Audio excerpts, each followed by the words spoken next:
I noticed a change and held my breath. In front of me was a display that was still turned on. Until just now, I had been video chatting with my mother-in-law who lives far away to show my son. "Thank you as always.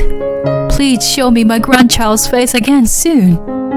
The call, which was supposed to end with such a pleasant goodbye, did not disconnect, and my mother-in-law's face remained on the screen. She must have made a mistake with the operation. I couldn't help but give in to my mischievous curiosity and wondered what my mother-in-law usually does. Taking advantage of her not noticing, I watched the screen that remained connected for a while. Then suddenly, a figure approached behind my mother-in-law. Huh? She lives alone, doesn't she? As soon as the identity of the figure was clearly shown on the screen, my heart skipped a beat. Wait, is that? Without delay, I screamed. Behind you! What? My name's Cindy, a 36-year-old mother and a former housewife. The reason former is attached, it's simple. I got divorced from my husband. To put it bluntly, my ex-husband Drew is a complete jerk. Marrying him was nothing but a mistake of youth. Were there any happy times during a few years of marriage? Even if there were, they were not with Drew. I was happy when our son was born, but Drew wasn't even present at the birth. He was out drinking at a bar. The real problem wasn't alcohol though. He was also addicted to gambling. He had no interest in our child's growth and would find opportunities to gamble. He only paid attention to our son when he won big and felt good about himself. If we had worked, even though he was a guy like that, things might have been somewhat better. But the money Drew used for his drinking and gambling was all earned by me. No matter how angry I got, he would take cash out of my wallet and go out. When he couldn't find any money, he would just drink himself to death at home. Of course, I thought about divorcing him many times. If it were just me, I might have run away and started my life over, but it's difficult with a child. My parents have already passed away, and I don't even have money to hire a lawyer.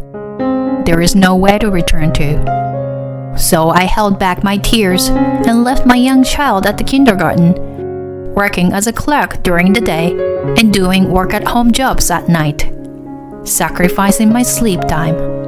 I felt like I was reaching my limit every day, living such a shitty life. But there was someone who saved me from that.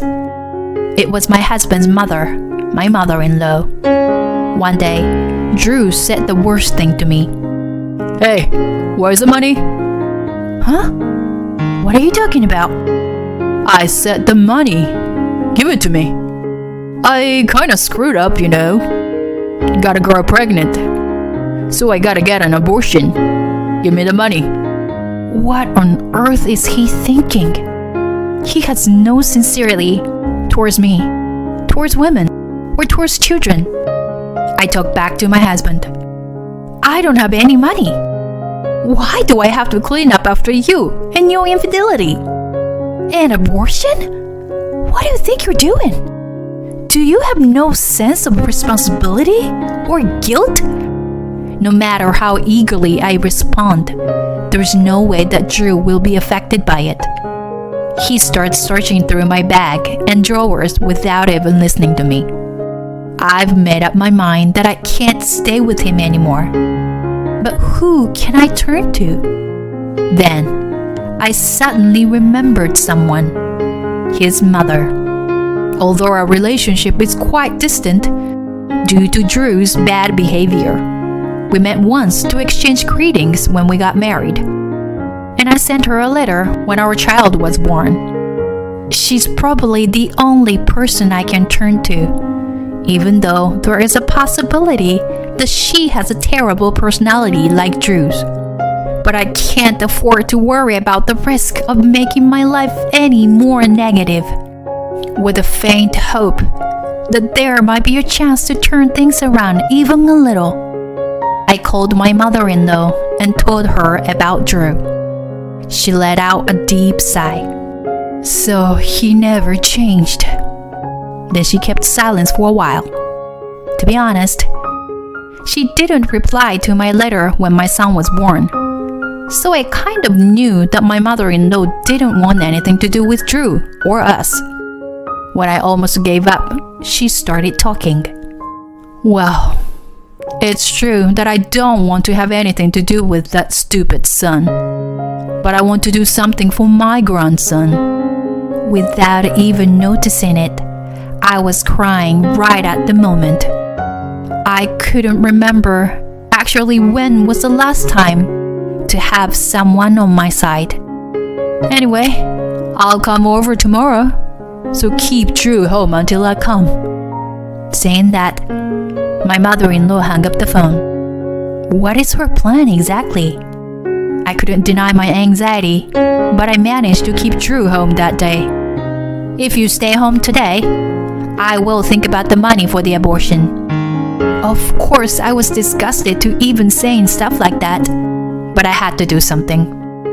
Then, as she said she would, my mother-in-law came at noon.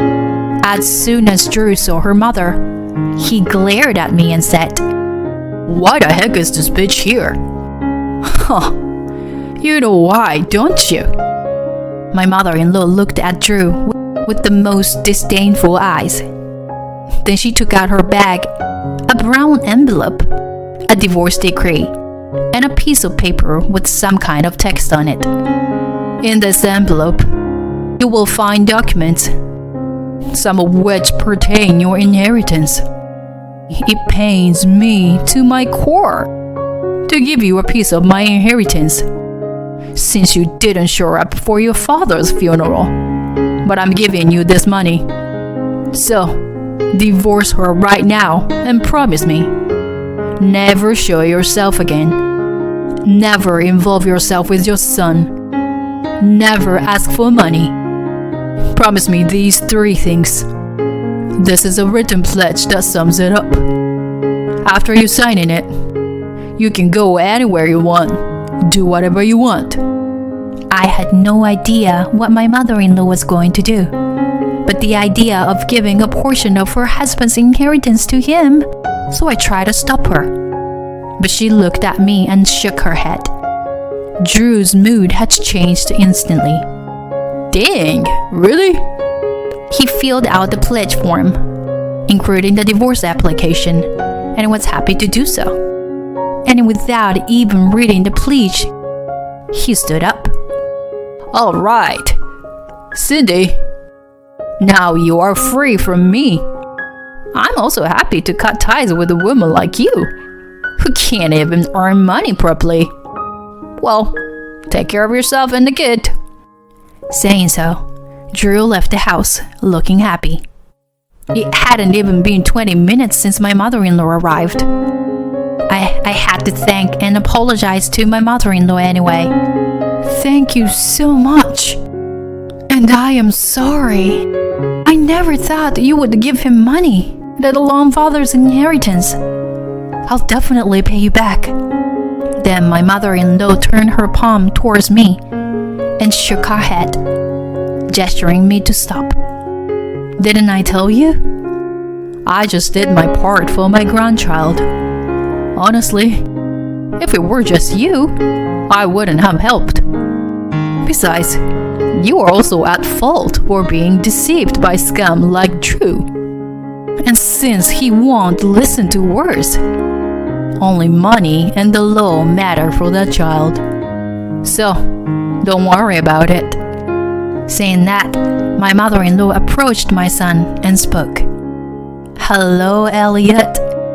Then my mother-in-law played with her grandson for a while. I asked my mother-in-law about her current situation. Apparently, she had been living alone since her husband died. Since Drew was the only one she had left, she naturally ended up like that.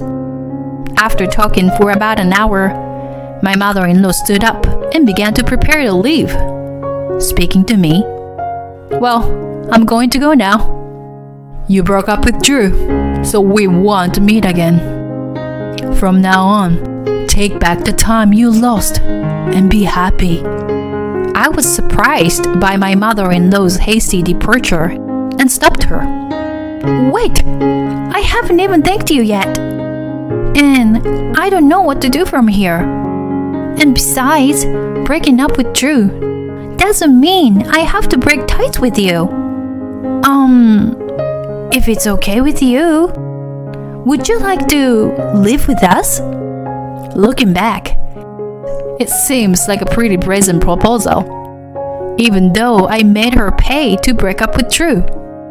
It wouldn't be strange if she thought I was trying to live with her to save on rent. My mother-in-law, however, didn't seem to have such a suspicion. "Thank you." She said so, but she didn't seem very enthusiastic about living together. "The only thanks you can give me is to raise my cute grandchild properly. Money is not the only thing you can pay me back with. I know you are kind enough to offer to live together, but where I live is too rural to consider my grandchild's future. So, it's okay to continue as we are." My mother-in-law left with those words. Since then, I've been living comfortable days that felt like a lie, but I still couldn't stop thinking about my mother-in-law. Certainly, I understand that raising my son well will be a way to repay my mother-in-law's kindness. After all, breaking up with Drew was also for the sake of her son. But at the moment, I was thinking if there was something else I could do. Suddenly, I heard the words video call while watching TV. This is it. My mother-in-law cares deeply about her grandson, and I want to show her his growth from now on. So I decided to buy a computer as a gift to enable video calls with my mother-in-law. I was able to give the gift to my mother-in-law faster than I had expected. Even though my working hours had not changed, with Drew gone, it became much easier to save money. I visited my mother-in-law's house to set up the computer and internet. At first, my mother-in-law tried to decline, saying that she didn't want me to go through the trouble, because raising my son well is my way of repaying you, right? If that's the case, it's strange that you can't see my grandson, isn't it? Even my mother-in-law couldn't resist the desire to see her grandchild. So, I forcefully convinced my mother-in-law. As proof of this, my mother-in-law, who had slightly impaired hearing, was happy to use headphones and adjust the volume during video calls, making it easier to hear her grandson's voice. Since then, I have been video calling my mother-in-law several times a month. I feel like we've grown closer than before. One day, my mother-in-law told me that she had been forgetting things more often lately. Although my mother-in-law was still quite healthy, she was of a certain age, so it wouldn't be strange to have some memory loss. That it's better not to worry too much about it. But the situation seemed to be more serious than I thought. According to my mother-in-law, she often forgets that she spends money on, miscalculates, and frequently loses, and can't remember where she put accessories. Our homes are quite far apart, so it's difficult for me to check with her every time. Still, I thought about how I could be helpful and suggested that she could send me messages as a memo when she spends money or takes off accessories, so that I could check and remember them during our video calls. My mother-in-law was hesitant at first, thinking it was too much trouble, but over the past few months, I have learned how to persuade her to overcome her reluctance. You don't have to worry about that, I convinced my mother-in-law, and she eventually accepted my proposal. my mother-in-law herself was so worried that she would forget even more serious things in the future. Perhaps I became a little too anxious, but it's only natural for me to repay her. It may be presumptuous of me, but if I don't do this, my mother-in-law won't rely on me. However, to be honest, this method didn't really solve the problem. Although the frequency of her forgetfulness has decreased, she still has trouble with money and losing accessories. I wonder if I've even forgotten to contact you with the notes. What should I do? If this goes on, I might even lose important things like bank stuff and credit cards. She doesn't have the reliable appearance when she helped me to separate Drew, and she's being overwhelmed with anxiety. Let's go to the hospital together next time. There should be treatment for memory loss now, right? That's about all I can do. If my mother-in-law's starting to suffer from dementia or something, I want to take care of her until the end. I'm prepared for that. My mother-in-law seemed to understand that I am serious and thanked me and asked me to do it. Thank you.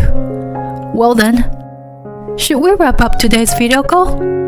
Then she made a motion to end the call, taking out her earphones.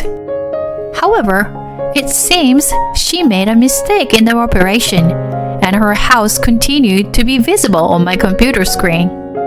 I could have just turned off the call from my end, which would have solved the problem, but to be honest, I was a little curious about what kind of life my mother-in-law was leading at home. Her house is an old mansion located in an isolated place with hardly any other houses around. Since my mother-in-law lives alone and has no need for security, she leaves the gate at the entrance and the doors inside the house wide open. Therefore, even the camera on my computer can show a glimpse of the rooms in the back. As I was thinking about how large the house was out of curiosity, I saw something moving other than my mother-in-law.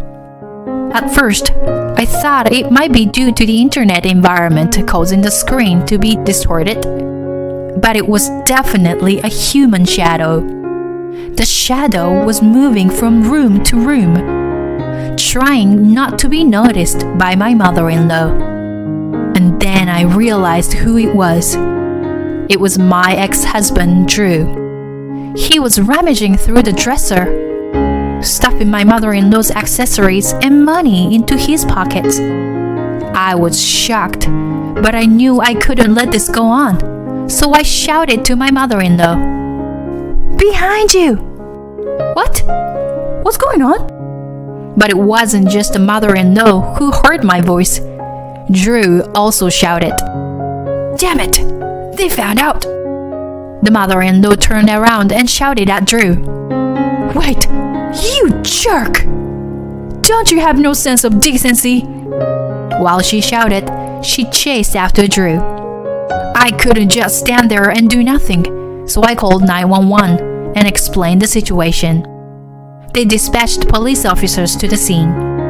As a result, Drew was caught by the police officer and taken into custody. During questioning, a part of the mother-in-law's accessory was found. We were able to prove that Drew had taken those items from the mother-in-law's house using the message history between me and the mother-in-law. Drew's confession to the police revealed that he had stolen money and accessories from the mother-in-law's house multiple times. The reason for the crime was that he was constantly nagged for money. It turned out that the boyfriend of the woman who had been impregnated by Drew was a gangster member. And when he found about the abortion, Drew suffered a great deal.